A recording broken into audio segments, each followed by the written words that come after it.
This is Jane with Green Side Up. Today we are going to be talking about the Silver Satin Pothos. Although it's not really a pothos, it's a member of the Scindapsus family. But people know it as pothos, so that's what we have it labeled. So this particular plant is actually a native of the rainforests of Malaysia, the Philippines, kind of that Southeast Asia part of the world. And in the wild, it can get pretty big, up to 10 feet tall. Now, I'm going to warn you, in your house, it will not get that big, so don't worry. Maybe up to 3 foot. People really like this plant, first of all, for the coloring. You notice it's a variegated leaf. It can be grown in a hanging basket, so it's going to hang down.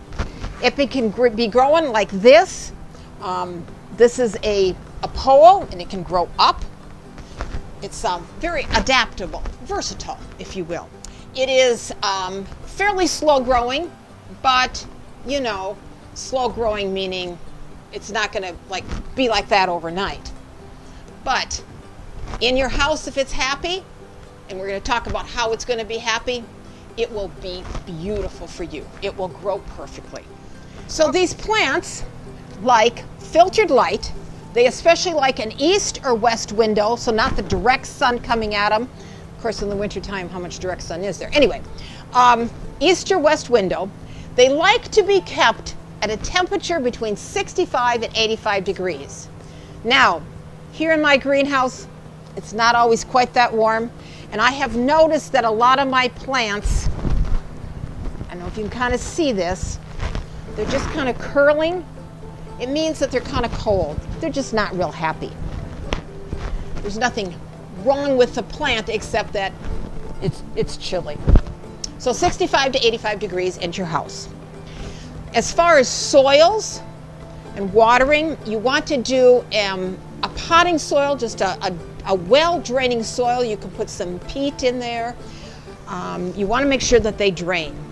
As far as watering on these, you want to make sure that you water them thoroughly when you water. And then you let the soil dry until just the top part of it is dry. So probably about this much. You can put your finger into the soil, and usually like about here up on your finger, if that much is dry, it's time to water. Again, when you water the plant, make sure that you water thoroughly so it drains out the bottom. That way you know that the roots are going to be wet. And then again, you just let it dry out. People will ask me how often to water any kind of house plant. And it has to do with how warm your house is, what kind of plant it is, where it is kept in your home, all kinds of things like that. In your house, the plants will appreciate some humidity, about 40%. You can achieve that by misting the leaves, or if you don't have time to mist the leaves every day, you can set them on some pebbles that are in water, or you can put a humidifier on. Those things will all help with the humidity of a plant. These plants are relatively disease resistant and relatively bug free.